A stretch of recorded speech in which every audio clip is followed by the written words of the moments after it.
The Dore Lectures on Mental Science. By Thomas Troward. Lecture 4. The Life of the Spirit. Part 2 of 2. It is always the presence of a definite intention that distinguishes the intelligent receptive attitude of mind from a merely sponge-like absorbency, which sucks in any and every influence that may happen to be floating round, for we must not shut our eyes to the fact that there are various influences in the mental atmosphere by which we are surrounded, and some of them of the most undesirable kind. Clear and definite intention is therefore as necessary in our receptive attitude as in our active and creative one, and if our intention is to have our own thoughts and feelings molded into such forms as to express those of the Spirit, then we establish that relation to the Spirit which, by the conditions of the case, must necessarily lead us to the conception of new ideals vitalized by a power which will enable us to bring them into concrete manifestation. It is in this way that we become differentiating centers of the divine thought, giving it expression in form in the world of space and time, and thus has solved the great problem of enabling the universal to act upon the plane of the particular without being hampered by those limitations which the merely generic law of manifestation imposes upon it. It is just here that subconscious mind performs the function of a bridge between the finite and the infinite, as noted in my Edinburgh Lectures on Mental Science, and it is for this reason that a recognition of its susceptibility to impression is so important. By establishing, then, a personal relation to the life of the Spirit, the sphere of the individual becomes enlarged. The reason is that he allows a greater intelligence than his own to take the initiative, and since he knows that this intelligence is also the very principle of life itself, he cannot have any fear that it will act in any way to the diminution of his individual life, for that would be to stultify its own operation, it would be self-destructive action, which is a contradiction in terms to the conception of creative spirit. Knowing, then, that by its inherent nature this intelligence can only work to the expansion of the individual life, we can rest upon it with the utmost confidence and trust it to take an initiative which will lead to far greater results than any we could forecast from the standpoint of our own knowledge. So long as we insist on dictating the particular form which the action of the Spirit is to take, we limit it, and so close against ourselves avenues of expansion which might otherwise have been open to us, and if we ask ourselves why we do this, we shall find that in the last resort it is because we do not believe in the Spirit as a forming power. We have, indeed, advanced to the conception of it as executive power, which will work to a prescribed pattern, but we have yet to grasp the conception of it as versed in the art of design, and capable of elaborating schemes of construction, which will not only be complete in themselves, but also in perfect harmony with one another.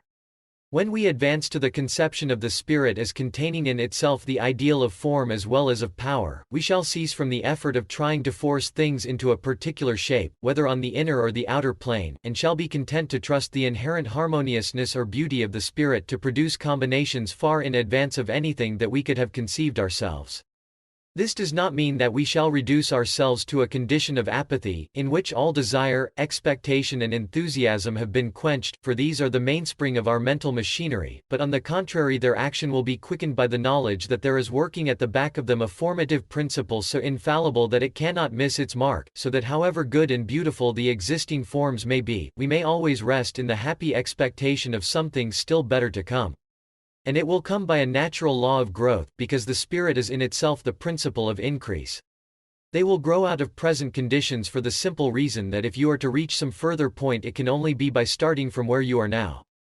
Therefore it is written, "Despise not the day of small things." There is only one proviso attached to this forward movement of the Spirit in the world of our own surroundings, and that is that we shall cooperate with it, and this cooperation consists in making the best use of existing conditions in cheerful reliance on the Spirit of increase to express itself through us, and for us, because we are in harmony with it. This mental attitude will be found of immense value in setting us free from worry and anxiety, and as a consequence our work will be done in a much more efficient manner. We shall do the present work for its own sake, knowing that herein is the principle of unfoldment, and doing it simply for its own sake we shall bring to bear upon it a power of concentration which cannot fail of good results, and this quite naturally and without any toilsome effort. We shall then find that the secret of cooperation is to have faith in ourselves because we first have faith in God, and we shall discover that this divine self-confidence is something very different from a boastful egotism which assumes a personal superiority over others. It is simply the assurance of a man who knows that he is working in accordance with a law of nature.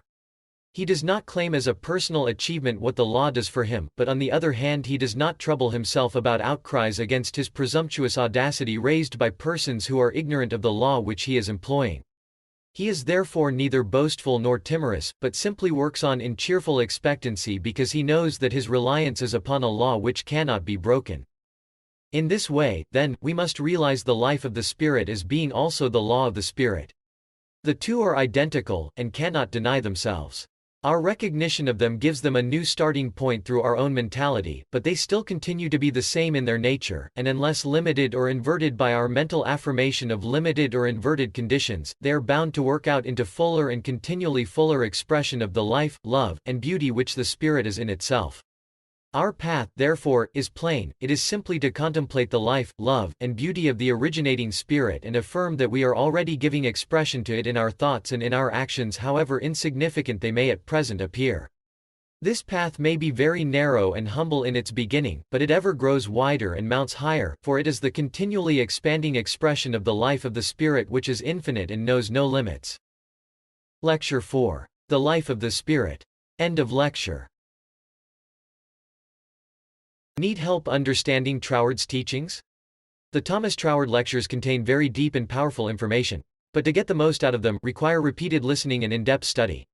Troward had only one personal student, Genevieve Behrend, and her book Your Invisible Power distills the essence of Troward's lectures in a concise and easy-to-understand format. For many, this is a much preferred way to learn Troward's teachings. Click the link below this video to visit yourinvisiblepower.us and learn more about Genevieve Behrend's recently updated book. Click the link in the description below for a chance to win 10 classic best-selling Law of Attraction books